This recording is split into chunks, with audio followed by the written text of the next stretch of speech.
इधर देखिए, क्लास 9 में subject science and technology, chapter name है carbon and important elements.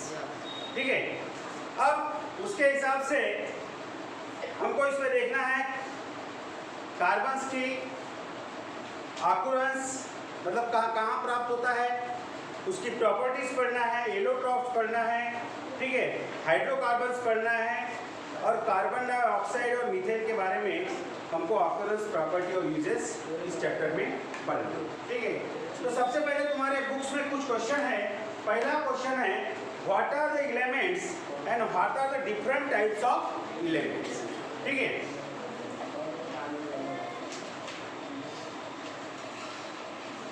What is elements, elements क्या है। ठीक है, those substances is not broken by any chemical process that is called element।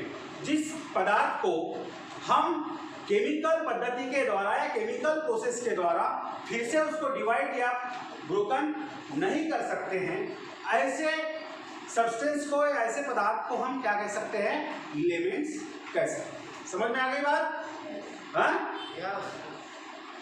Elements यानी वो पदार्थ जिसको हम फिर से डिवाइड नहीं कर सकते, उसको ब्रोकन नहीं कर सकते, दैट इज कॉल्ड, यानी कौन से प्रोसेस से, केमिकल प्रोसेस। तो ऐसे सब्सटेंस को हम कह सकते हैं क्या, एलिमेंट्स। ठीक है, अब what are the different types of elements.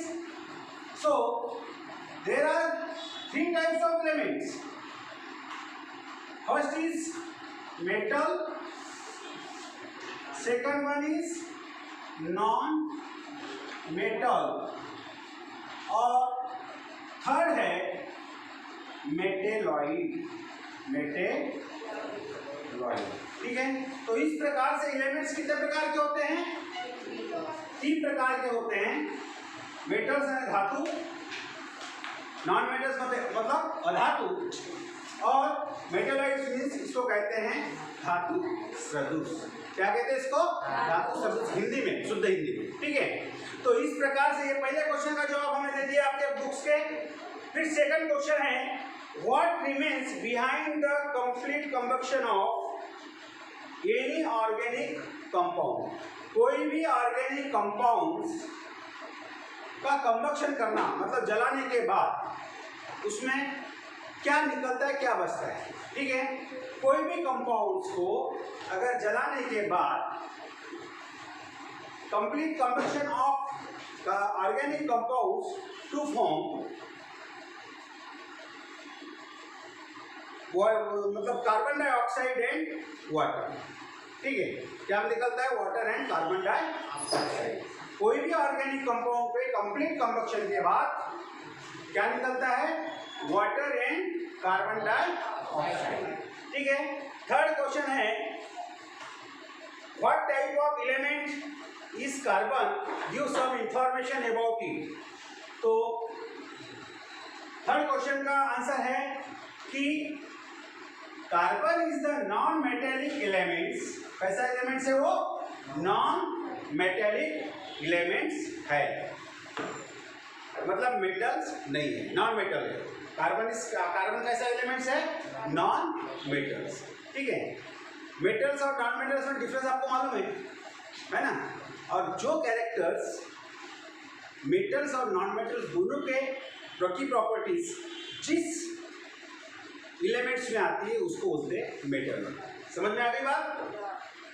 अब इसके बाद में You learn about its occurrence। Occurrence के बारे में अगर देखते हैं तो कार्बन कंपाउंड फॉर्म में मिलता है, फ्री फॉर्म में भी मिलता है। ठीक है, ये उसकी जानकारी दे दी हमने। अब यहाँ पे तुम्हारे बुक्स में एक एग्जांपल्स दिया है। आपने एक इवेपोरेटिंग डिश मतलब जिसमें आप गर्म करने वाली कढ़ाई मान के चलो, ठीक है, कढ़ाई से बदले, उसमें क्या दे दिया हमने, ये डिश में मान के डिश है, और इस डिश में हमने क्या ले लिए, मिल्क ले ली। क्या ले लिया हमने, क्या लिया बेटा, मिल्क ले ली, ठीक है। और इसको बर्नर के द्वारा क्या काम किए, हीट कर दी। क्या काम किए, इसको हीट किए, इसको मिल्क लिए और इसको हीट किए, क्या बन जाएगा मिल्क का। अरे दूध को कढ़ाई में गर्म कर ली तो क्या बनता है, क्या कितना मालूम है तुमको, अरे खोआ बनता है कि नहीं पहले, और उसको बहुत ज्यादा जला दिए गर्म कर दे तो काला हो जाएगा, बना कि नहीं। तो वो क्या है सब, वो काला जो पदार्थ मिलेगा वो क्या रहेगा, वो कार्बन। समझ में आ गई बात, क्या बनेगा वो कार्बन। फिर उसके बाद में दूसरी एक्टिविटी तुम्हारे बुक्स में दी है कि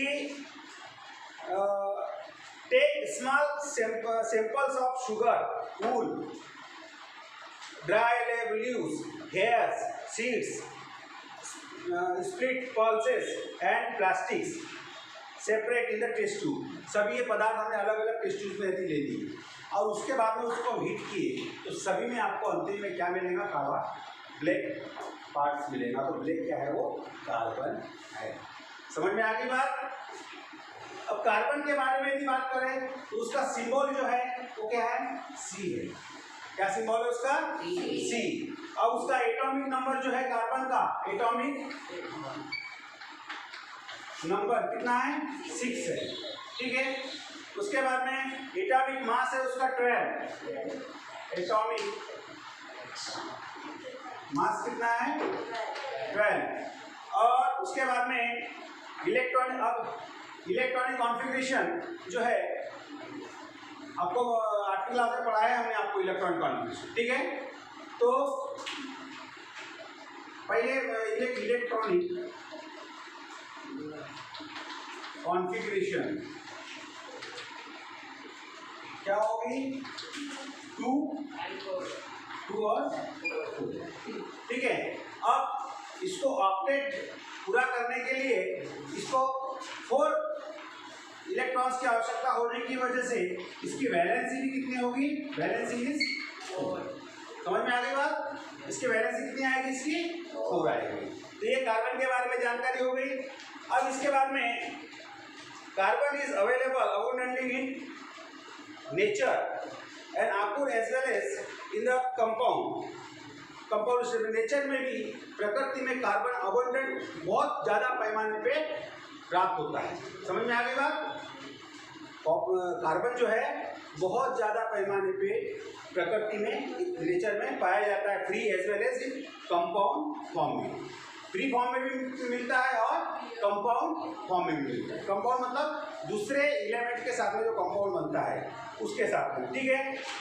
और उसके बाद में इस चैप्टर में हम कार्बन की कुछ प्रॉपर्टीज, नॉन मेटेलिक प्रॉपर्टीज वगैरह, properties of this non metallic elements को की पढ़ने वाले हैं। उसकी प्रॉपर्टीज क्या है कार्बन की, ठीक है। अब इसके बाद में आपके घर में यहाँ पे दिया है कि आप सुबह से शाम तक, फ्रॉम मॉर्निंग टू इवनिंग या नाइट तक, कौन कौन से वस्तुओं का उपयोग करते हैं, ठीक है। कौन कौन से चीज़ों का आप उपयोग करते हैं इस चार्ट में आपको लिखना है, ठीक है। मेटल ऑब्जेक्ट, मेटल ऑब्जेक्ट बोले तो आप तांबे वांबे का भी उपयोग करते हैं, है ना। तांबे का, आयरन का अपने घर में यूज होता है कि नहीं, कहीं ना कहीं। तो आपको उनको कितने कौन कौन से मेटल्स का उपयोग करते हैं, लड़कियाँ गोल्ड का उपयोग करती है, चांदी का उपयोग करती है ना, करते कि नहीं, सिल्वर का, है। ये भी क्या है, मेटल्स है, ठीक है। तो उसको उस कॉर्नर में लिस्ट में लिखना है। फिर उसके बाद में दूसरा कौन सा है, earthen oblique glass object. Earthen मतलब मिट्टी का जो पदार्थ है, या ग्लास। ग्लास का भी आप, कांच का जो उपयोग है अपने घर में हम बहुत करते हैं, ठीक है। बाउल रहती है, प्लेट रहती है कांच की अपने घर में, तो होता है क्या इसका उपयोग। मिट्टी का बोले तो मिट्टी के भी मतलब हमारे यहाँ बर्तन होते हैं, ठीक है। पर अभी तो ठीक है, लेकिन पहले तो मिट्टी के बर्तन में सब बनते था। अभी तो थोड़ा सा मनुष्य एडवांस हो गया है, इसलिए प्रॉब्लम नहीं है, मतलब मेटल्स का ज़्यादा उपयोग हो रहा है। नहीं तो सबसे पहले तो एक ज़माने में अपने पूर्वज इसका उपयोग करते थे, मिट्टी के ही बर्तनों का उपयोग करते थे, ठीक है। उसके बाद में other objects substances, other object या सब्सटेंसेस, जैसे अपने घर में बहुत सारी सब्जियां हैं, ठीक है, जैसे food stuffs, clothes, medicines, fuels, wooden objects, carbon. Carbon is the common and important constituent of this substances. अब देखिए, पहले मेटल्स जो है, मेटालिक ऑब्जेक्ट जो था उसमें कार्बन नहीं है, मिट्टी और ग्लास वगैरह में कार्बन नहीं है, लेकिन बाद में जो अदर सब्सटेंसेस है, जैसे वेजिटेबल्स है, क्लॉथ्स है, ठीक है, ये जो चीज़ें हैं, क्लॉथ्स हो गया, मेडिसिन हो गया, फ्यूल्स हो गया, वुडन ऑब्जेक्ट, तो लकड़ी की कुछ जो ऑब्जेक्ट है अपने यहाँ, उनमें क्या होता है, कार्बन ही होता है, ठीक है, क्या होता है उसमें, कार्बन होता है, ठीक है, समझ में आ गई बात यहाँ तक सबको। अब उसके बाद में देखते हैं यहाँ पे, तो फिर एक क्वेश्चन है, what is compound, what is the meaning of compound, compound किसे कहेंगे, ठीक है, the compound is obtained by the reactions of two और मोर एलिमेंट्स, ठीक है, दो से अधिक एलिमेंट्स के अंदर में अगर रिएक्शंस होता है, और रिएक्शंस होने के बाद में जो सब्सटेंस बनता है, जो पदार्थ बनता है, these substances is called as, क्या कहेंगे उसको, कंपाउंड कहेंगे। समझ में आ गई बात? किसी को कोई प्रॉब्लम? बिल्कुल सरलता से समझ रहा है ना। तो जो वो वह पदार्थ जो एक या दो से अधिक एलिमेंट्स के द्वारा बनता है, उसको क्या कहते हैं, कंपाउंड कहते हैं, ठीक है। अब एक कंपाउंड भी जो है, जो compound directly obtained from the plants and animals, अगर कोई कंपाउंड जो है प्लांट्स या और एनिमल्स के द्वारा यदि हम प्राप्त करते हैं, ऐसे कंपाउंड को कहेंगे हम ऑर्गेनिक कंपाउंड। क्या कहेंगे उसको? Organic compound. समझ में आया?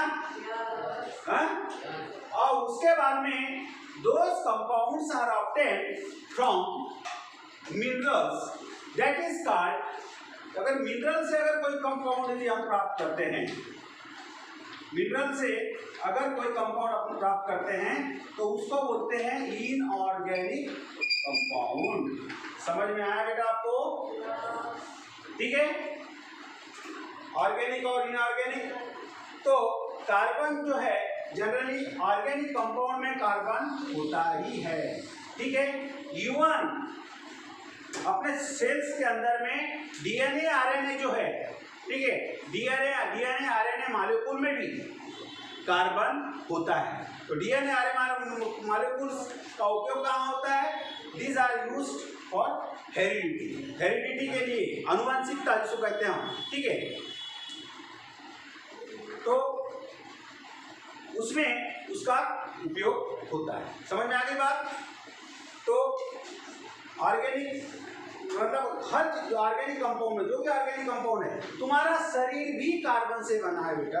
तुमने जो कपड़े पहने हो ना, ये भी कपड़े में भी कार्बन है, ठीक है।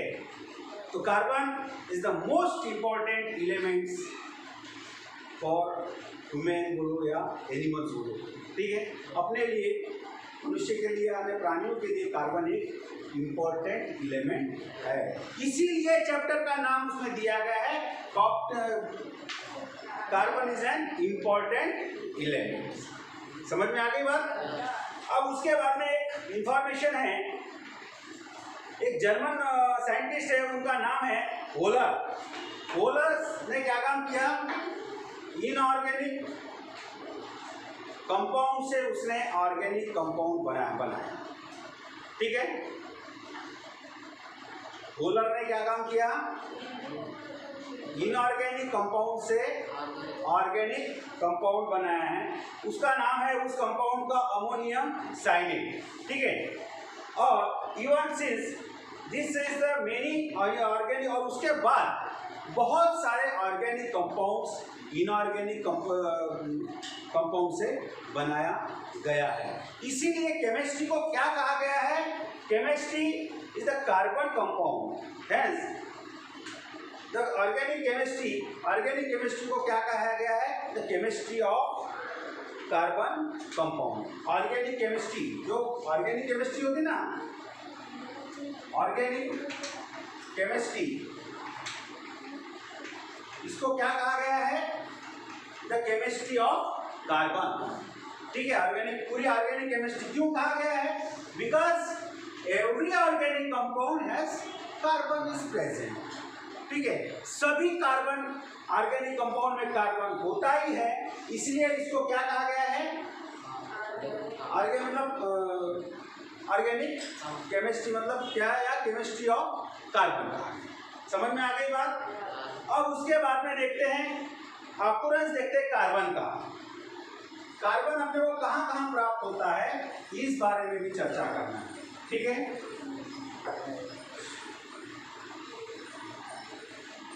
कार्बन जो है, carbon is derived from the Latin word कार्बो।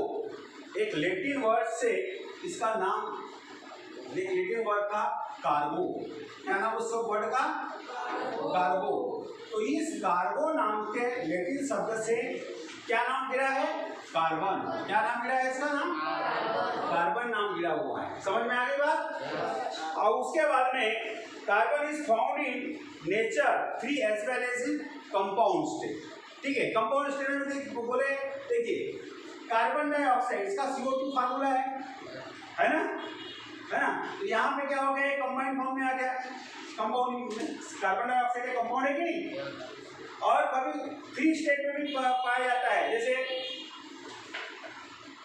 Free state में carbon in the free state, जैसे डायमंड, ग्रेफाइट, डायमंड होता है ना, हीरा, हीरा ये भी एक क्या है? कार्बन नहीं है। ग्रेफाइट क्या है? एक कार्बन है। समझ में आ गई बात? और फिर उसके बाद में and in the combined state, in the form of, बहुत सारे कंबाइंड स्टेट में मिलता है, जैसे कार्बन डाइऑक्साइड जो मैं आपको बताया। उसके बाद में in the form of carbonates, carbonates के बारे में, कैल्शियम कार्बोनेट वगैरह जो कार्बोनेट्स के केस में मिलता है, such as calcium carbonate, marble जो की टाइप्स होती है ना, संगमरमर की, ठीक है, उसमें भी कार्बन होता है। उसके बाद में कार्बाइन, उसके बाद में फोसिल्स फ्यूल यानी क्या होता है? फोसिल्स का मतलब क्या होता है? फोसिल्स का मतलब क्या होता है? कई करोड़ों वर्ष, लाखों वर्ष पहले जमीन के ऊपर भूचाल आ गया और बहुत सारे प्राणी, प्राणी और एनिमल्स और प्लांट्स ये जमीन के अंदर दब गए। ठीक है, अब दब गए तो दबते उसके परत पे परत चढ़ती गई, और एक समय ऐसा आया कि उसका ऑक्सीडेशन हुआ ही नहीं, सड़ने गलने की प्रक्रिया हुई ही नहीं। तो वो जो है प्लांट्स और एनिमल्स की जो बॉडी थी वो ट्रांसफर स्काई में हो गई, फोसिल्स में हो गई। ठीक है, जैसे पत्थर का कोयला वगैरह होते हैं ना, फोसिल्स फ्यूल, वो भी एक फोसिल्स फ्यूल है।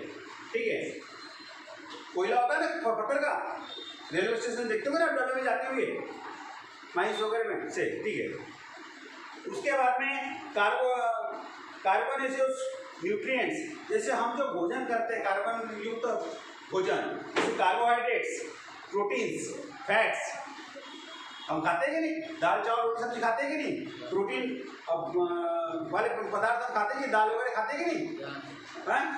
फैट्स खाते हैं कि नहीं? ऑयली पदार्थ खाते हैं ना, वो फैट खाते हैं ना। तो इन सभी में क्या होता है?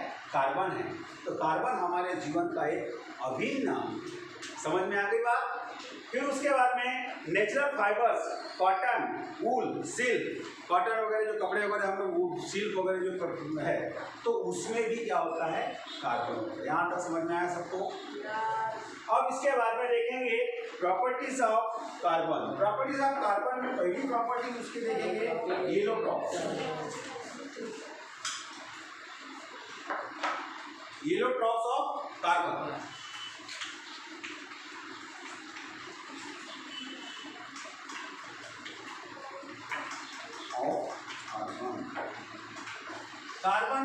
एलोट्रॉप्स, कार्बन के एलोट्रॉप्स किसे कहेंगे? कार्बन का एलोट्रॉप्स किसे कहेंगे? एलोट्रॉपिक इसको कहेंगे, ठीक है। तो एलोट्रॉपिक का मतलब होता है some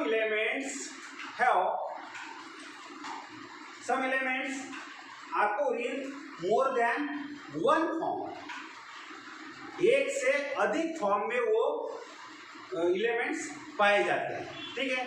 but in this case the chemical properties of this element is same but physical properties is different, ठीक है। उसकी केमिकल प्रॉपर्टीज कैसी होती है? सेम होती है, लेकिन फिजिकल प्रॉपर्टीज कैसी होती है? डिफरेंट होती है, ठीक है।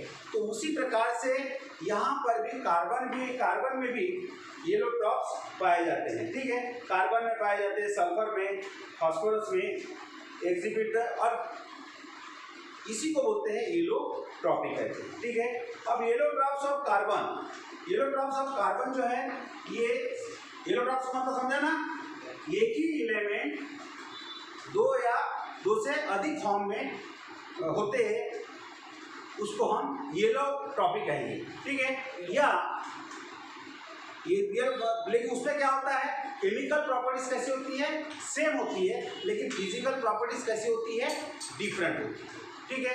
तो इसमें भी जो है ये दो प्रकार की होती है एलोट्रॉप्स कार्बन का। पहला है क्रिस्टलाइन, और दूसरा है नॉन क्रिस्टलाइन, ठीक है। अब नॉन क्रिस्टलाइन की यदि बात करते हैं, क्रिस्टलाइन की यदि बात करते हैं, तो इसमें इसको नेक्स्ट पीरियड में करेंगे, ठीक है। हाँ